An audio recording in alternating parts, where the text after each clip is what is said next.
Welcome to Chapter 4 Business Studies. We are in day 3. Just we will see what are the recap that we have learned in the earlier classes of 2 days classes of business services. We have completed what are the various types of service industry, what is the difference between goods and services, and we focused on banking and insurance, which is the backbone of a service industry. Now we are coming to the day 3, chapter 4, business studies. Topic's name is business services. As I told you earlier, I am Mrs. Anandi Prem Kumar from Pon Vidyashram Group of Schools. We are there in chapter 4, business studies. The topic is business services. In today's class, we are going to focus on what are the various types of communication and what are the various types of warehouse and why transportation is more important. Communication services. Why communication services are important? It is a basic service provider of all the industries. It's nothing but it refers to exchange of ideas, views or message between two or more persons. According to William H. Newman, communication is an exchange of facts, ideas, opinion or emotions by two or more persons, and it in fact is very much important nowadays in the current scenario. The first basic communication services is nothing but the postal services. The government at national and international level provides the postal services. Actually, what is a postal services? If we need to communicate something, obviously we will be writing a letter or posting a mail or stating some, instructions for them to reach them in a better way. What are the basic features of the postal services? All the postal services are controlled by the government. The postal department provides services to at national as well as an international level. Even I can do the posting or whatever it may be, even in an international level also. Post office has also started speed post service to complete with courier service. We have a speed post, we have a courier services, as well as we have even the data transmission, which we used to have an immediate message where it will be reaching wherever he is there in this world. So these are the basic features of the postal services. In not only the features, we have certain drawbacks in this postal services too. The first one is the slow in speed. Of course, the postal services are much slower in speed. The next one is bureaucratic in nature. What is the meaning of a bureaucratic in nature in a sense? Obviously, the people are not that much, due to the slow speed and bureaucratic nature, the businessman rely on private postal services. It will not respond to any other the instructions which has been followed. These courier services which is there in the private will provide desk to desk services, that they pick up the parcels from the office and the sender and deliver the office of the receiver. These are very fast and highly reliable.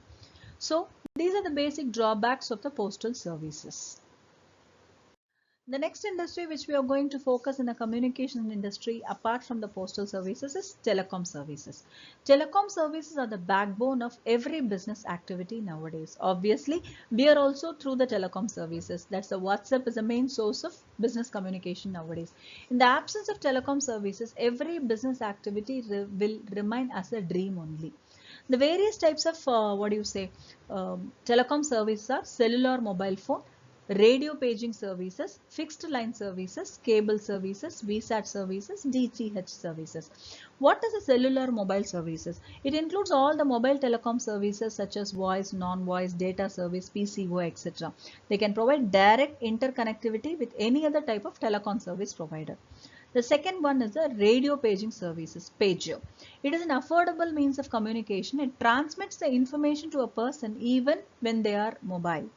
It is a way of information broadcasting solution. Radio paging services are available including tone only, numeric only, alphanumeric paging. Especially in the army, people will be using this radio paging services, which will be an effective for them to communicate in the remote area. The next one is a fixed line services. These are primarily connected with the fiber optic cables, which we are right now at home. They provide the interconnectivity with other types of telecom services. Yes, all our Wi-Fi, all these comes under the category of fixed line services. Next one is the cable services. These are the linkage and switch services within the licensed area of operation to provide the entertainment services. Now we can see even all the movies at your home. It includes two-way communication, voice and information services. Offering services through the cable network would be similar to the providing the fixed services. The next comes the VSAT services. What is the full form of VSAT? Very Smart Aperture Terminal. I repeat, Very Smart Aperture Terminal Services. VSAT is a satellite-based communication service. It offers business and government agencies a highly flexible and reliable communication.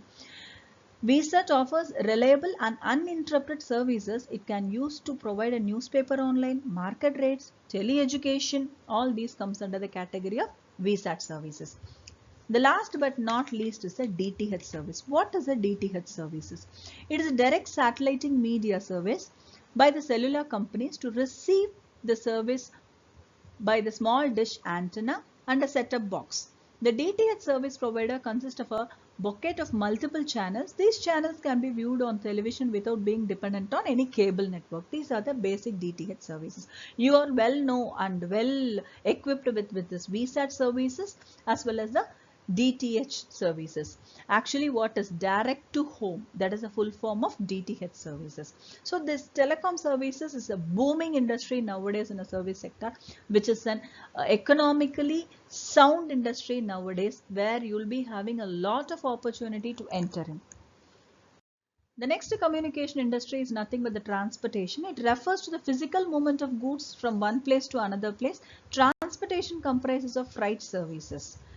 What is the basic feature of a transportation services? It is necessary to remove the place gap between a producer and a consumer. Without the transport, either a roadways or a railways or an airways or whatever it may be, all these things come under this category only. So transportation plays a vital role for the development of an economy.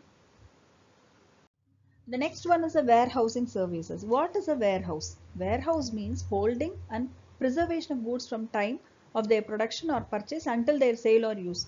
Warehouse is mandatory. If I am not having a proper warehouse, obviously it leads to a destruction of my goods. What are the basic functions of a warehousing? One is a consolidation. So I will be having a stock of material which I have, the consolidated warehouse list. The second one, break the bulk. I'm going to purchase the bulk warehouse materials and I'm going to break the bulk into retail shops. The next one is a stockpiling. I will be piling up my stocks and allowing them to use it when, after some days or whatever it may be. Next comes the value added services. For example, that particular stock is not required right now, but after 6 months, if I'm going to deliver it after 6 months, my product value will get increased. The next one is a price stabilization. So price stabilization is mandatory in warehousing, especially when you just look into the onion prices. Warehouse plays an important role in maintaining the onion prices on day-to-day basis. The next one is the financing. Yeah, financing is an important aspect in the warehousing because financial stability of the warehouse is mandatory. The final one is the risk bearing. If the stock has been piled in the warehouse, we can't say that stock will be always good. If the stock has been destroyed or it has been caught with a fire accident or some other accident, then it leads to a loss in the warehousing. So the warehouse services are the risk bearing industry in a service industry. There are various types of warehouses. The warehouses are broadly classified into 5 different categories: private warehouse, public warehouse, cooperative warehouse, government warehouse, and bonded warehouse. Private, as you said, it is purely by an individual. Public, by the government. For example, the best public warehouse is nothing but the Cooptex. The next one is a cooperative warehouse. That also comes under the category of cooperative society. Then government warehouse, especially the PDS, public distribution system like rice and wheat, comes under the government warehouses. The final one is a bonded warehouse. What is the meaning of a bonded warehouse? Where you will be having loaded with so many people, where this particular area has been taken care by me. I will be having the warehouse only in this particular area. All these are the various types of warehouses. Within this, we came to the end of the lesson called business services. So happy to be the part of the services. Once again, this is Anandi Prem Kumar from Pon Vidyashram Group of Schools. So what are the points that we have discussed in the whole lesson in a sense? What is a service? What is the goods? what are the difference between the service and the goods, and what are the various types of services. In that we have looked into banking, insurance, transport, warehouse and communication industry. All these industries are the backbone of an Indian economy for their further development. So nice to be with you all for these 3 days. Enjoy the video, and if you have doubt, please contact me. So once again, this is Anandi Prem Kumar.